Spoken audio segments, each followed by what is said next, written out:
Fala aí, nação rubro-negra, se liga que hoje tem plantão quente aqui no canal.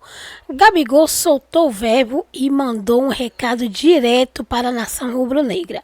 E mais, será que o Flamengo vai de 4-4-2 ou de 4-3-3 contra o Fortaleza? Vamos desvendar essa estratégia de Felipe Luiz. Ainda vamos comentar o mico histórico dos palmeirenses, isso mesmo. E a nação já bateu o martelo. Estão pedindo fica Gabigol. Então, vocês já viram que tem muita coisa, por isso já deixa o seu like, já se inscreve no canal, ativa o sininho para não perder nada e ficar até o final, porque no final do vídeo, como você sempre tem um debate que eu quero sempre saber a opinião de vocês.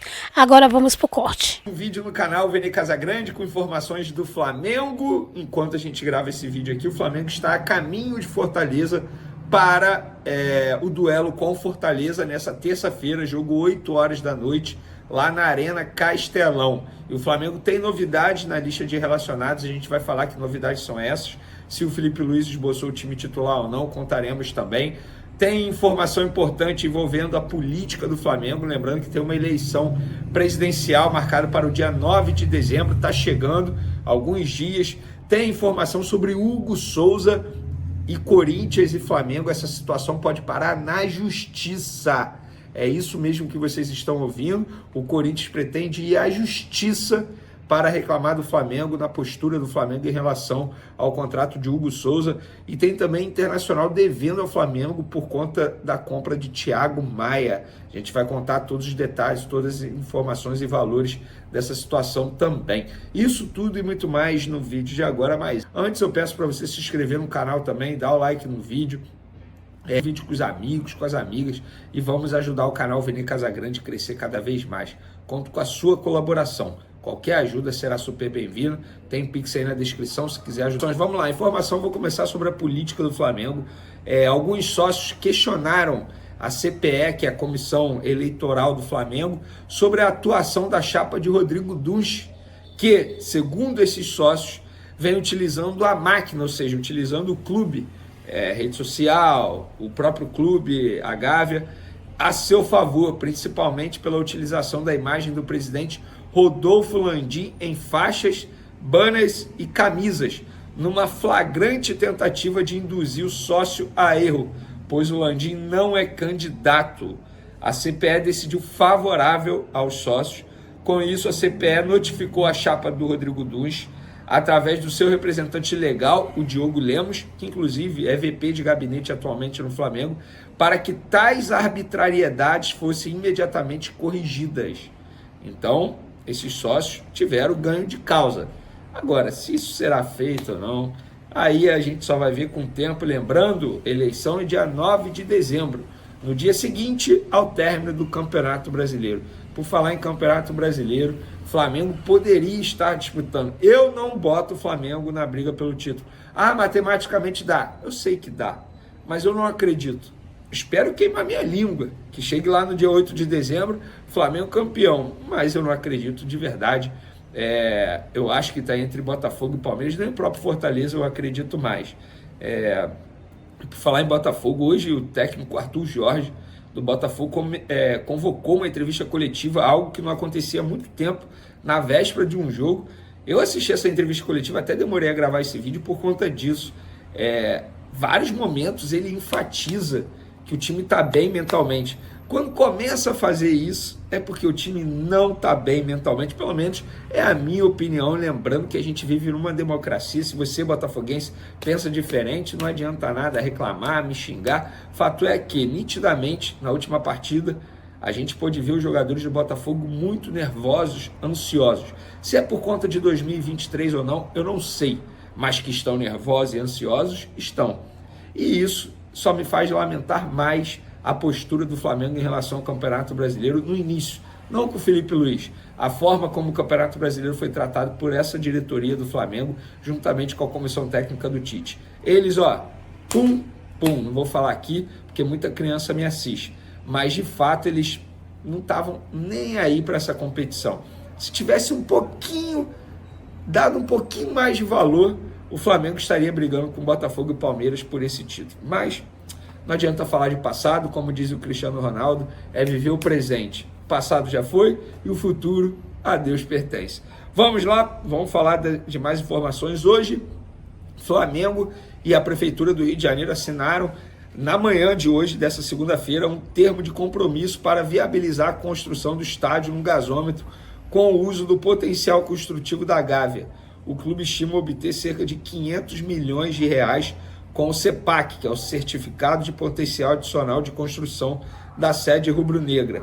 O valor total do estádio está estimado em aproximadamente 2 bilhões. Então, mais um passo sendo dado para a construção do estádio próprio do Flamengo. Se essa gestão está usando como algo eleitoral, eu como flamenguista, assim, na boa, eu quero ver o estádio, de verdade. Agora, como será feito, a gente vai ver ano que vem. Se essa diretoria está prometendo e não vai cumprir, acho pouco provável. A ver como é que será no próximo ano, porque a gente vai ter muita coisa acontecendo. Agora vamos falar de Hugo Souza. E você sabia que pode parar na justiça? É isso mesmo que você está ouvindo, torcedor rubro-negro. O Corinthians pretende entrar na justiça contra o Flamengo. Para vocês entenderem, hoje eu publiquei o seguinte nas minhas outras redes sociais, Twitter e Instagram. O Corinthians vai apresentar mais um fiador ao Flamengo. Esse é o terceiro. Essa semana. Será um banco, e eu vou falar o nome para vocês, é o Banco BTG, tá bom? Caso o Fla negue novamente, o Timão pretende judicializar o time carioca na CNRD da CBF por entender que o rubro-negro tem que aceitar as condições apresentadas. O Flamengo, por outro lado, alega que, por contrato, não é obrigado a aceitar o fiador. Lembrando que a opção de compra de 800 mil euros por 60% vence nesse sábado, dia 30. Segundo o Flamengo, por ser sábado, então eles têm até o dia 29. Não é até o próximo dia útil, tá? Isso segundo o Flamengo, o que está em contrato. Lembrando que o Hugo Souza tem contrato com o Corinthians até o dia 31 de dezembro desse ano. O goleiro já disse para os empresários, para o Timão e até mesmo para o Flamengo que tem o desejo de ficar na equipe paulista. Porém, se a situação não for resolvida, ele vai se reapresentar ao Flamengo em janeiro normalmente, não vai brigar, não vai ameaçar não se reapresentar, não tem nada disso. Pelo contrário, o Hugo Souza é um cara super profissional. Quer ficar no Corinthians, beleza, mas desde que a situação seja resolvida. Senão, ele se reapresenta em janeiro. E lembrando que o Grupo City, todo dia liga para o Flamengo para saber da situação. O Grupo City está esperando bater o dia 30. Se a situação não estiver resolvida, vai fazer uma proposta oficial ao jogador e, obviamente, ao Flamengo também. E por falar em Flamengo, quem está devendo ao Flamengo é o Internacional.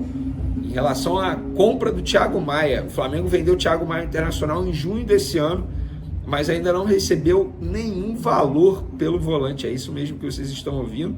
E o Flamengo entrou na CNRD, eu não citei ali em cima, mas é a Câmara Nacional de Resolução de Disputas, lá da CBF. A venda do Thiago Maia foi de 4 milhões de euros em 10 parcelas, tá bom? Com a primeira a ser paga em agosto desse ano, de 250 mil euros. E o Internacional não pagou, ou seja, está devendo aí desde então. Então o Flamengo entrou na justiça, na CNRD, e teve até entrevista do vice-presidente de futebol do Internacional, que é o José Bissol, comentando o assunto. Ele falou: o Thiago Maia, não sei dizer como está a situação atual, temos cuidado, não achamos legal ou correto ser devedor, mas somos credores de muitos clubes e não viemos em público fazer debate ou cobrança, até em momentos delicados ou falta de sensibilidade do que vivemos no Rio Grande do Sul. Somos sabedores, responsáveis. Não gostamos de dever e trabalhamos de forma muito séria, comentou o VP de futebol em coletiva na última sexta-feira. Então, ele não nega que de fato está devendo ao Flamengo. Para finalizar nosso vídeo, o Flamengo tem novidades aí para encarar o Fortaleza nessa terça-feira, além dos retornos daqueles que a gente já esperava, que estavam na seleção: Gonzalo Plata, Varela, Gerson, Léo Ortiz. Quem volta também, De La Cruz, de lesão, e Gabigol. Depois de 2 jogos afastados, o Gabigol está de volta. Vene, você acha que ele tem que ser titular? Sim. Hoje eu entendo que o Gabigol é o único centroavante, entre aspas, disponível. O Bruno Henrique quebra o galho, e quebra o galho muito bem, mas acho que o Gabigol tem que jogar. Se ele estava treinando normalmente com os demais jogadores, não tem lesão, ficou fora por conta de um afastamento e já foi punido, está de volta, por que não escalá-lo? E eu estou partindo do princípio que o Felipe Luiz enxerga o Gabigol como titular. Pelo menos foi isso que o Felipe Luiz fez desde a sua chegada ao Flamengo. Não vejo motivos para não escalá-lo. Quero a sua opinião também, torcedor rubro-negro. Beleza? Galera, saudações rubro-negras. Isso aqui é Flamengo. Muito bem-vindos ao canal Paparazzo Rubro-Negro. Você que está chegando aqui, eu convido a seguir, curtir, compartilhar. E Fortaleza, jogo importante do Brasileirão, confronto direto. São 2 rodadas seguidas de confronto direto contra o Fortaleza e contra o Internacional. Aqui, né, para você, o desconto da Santa. Aí, Palmeiras e Botafogo, se tiver um vencedor, ele vai a 73. E o Flamengo, 53, ele chegaria a 65, mais 6, 71. O Flamengo não chega. Mas o Flamengo teria mais um jogo. O Flamengo tem 4 jogos, na verdade. O Flamengo, no máximo, faz 74 pontos. Se o Flamengo ganhar os 4 jogos que faltam, ou seja, Fortaleza amanhã, Internacional depois, e Criciúma e Vitória, se ele ganhar os 4 jogos, ele faz 12 pontos. 12 pontos com 62 dá 74. Se houver vencedor entre Palmeiras e Botafogo, os dois, o que ganhar já vai a 73, tendo ainda 2 jogos a mais. Então, se houver vencedor amanhã, bicho, aí, hoje em dia já é quase impossível. Se houver vencedor amanhã, aí só milagre. Evandro do Bispo, Renato, acho muito difícil, porque o Palmeiras, mesmo jogando mal, ganha. Agora, tem que ganhar 4 jogos e ver o que acontece. Isso é meu sonho. Evandro, esse é o meu sonho do consumo. Ganhar esses últimos 4 jogos. Se vai ser campeão ou não, o que eu quero é que o Felipe Luiz, no primeiro grande trabalho dele, no primeiro trabalho dele como profissional, faça uma grande reta final do campeonato. Então, nação, o companheiro bem esperado no Flamengo para o Pedro é ele, o Rodrigo Garro. Isso mesmo. Os fanáticos elegem o Rodrigo Garro como o companheiro ideal para o Pedro jogar no Flamengo. Rodrigo Garro, que é do Corinthians, será que vai para o Flamengo? Gente, parece que vai. Rodrigo Garro, que ele atualmente está jogando no Corinthians, vive grande fase na temporada e pode ser considerado um dos melhores jogadores do Brasileirão, Betano de 2024. Contra o Vasco ele marcou 2 gols e realizou uma assistência. O fim da temporada no Brasil está chegando e, claro, os poderosos como o Flamengo já começam a olhar para o mercado da bola, visando reforços impactantes para 2025. Vem aí o Mundial. Assim como o Corinthians de olho no Alan. Isso mesmo. Nas redes sociais, diante de enorme fase que vive ele, o argentino Garro, parte dos torcedores do Flamengo começaram a se movimentar em favor da contratação de Garro como reforço no próximo ano. Conhecido por realizar muitas assistências, o argentino poderia ter a presença de Pedro no time de Felipe Luiz. Isso mesmo. Flamengo deu muito mole em não contratar o Garro quando foi oferecido graças a essa diretoria de primeira prateleira. Disse ali um torcedor. Em 2025, eu iria para cima para tirar ele do Corinthians, diz um fanático flamenguista. Isso mesmo, gente. Os motivos mesmo o torcedor citar os motivos pelo qual o Flamengo poderia ter sucesso na contratação de Rodrigo Garro do Corinthians, o salário em dia, time que disputa títulos, maior torcida do Rio de Janeiro. Então essas são as características do Flamengo e, segundo os fanáticos, Garro só vai sair ganhando. Será que ele vai querer vir para o Flamengo? Gente, só que após ter seu contrato renovado, o Corinthians impôs uma multa incrível de 300 milhões para o mercado nacional e 100 milhões de euros para acordos internacionais, ou seja, tirá-lo ele do Corinthians vai ser uma tarefa e tanta, bem complicado. Lembrando que o argentino é alvo também do Boca Juniors, do River Plate. Então, fica aí a torcida para ele, o Garro. E aí? Esse é o debate de hoje. Vocês querem ver ele, o Garro, no Flamengo? Né? Juntinho ali de ele e o Pedro? Ou vocês querem ver Gabigol? A dupla ali que jogou juntinho, né? Quando tínhamos ali o técnico, né? Que infelizmente saiu, né? O Dorival usou muito o Pedro com o Gabigol e deu muito certo, né, gente? Mas deixe aí seu comentário, se inscreva no canal, ative o sino, deixe seu like e até o próximo vídeo.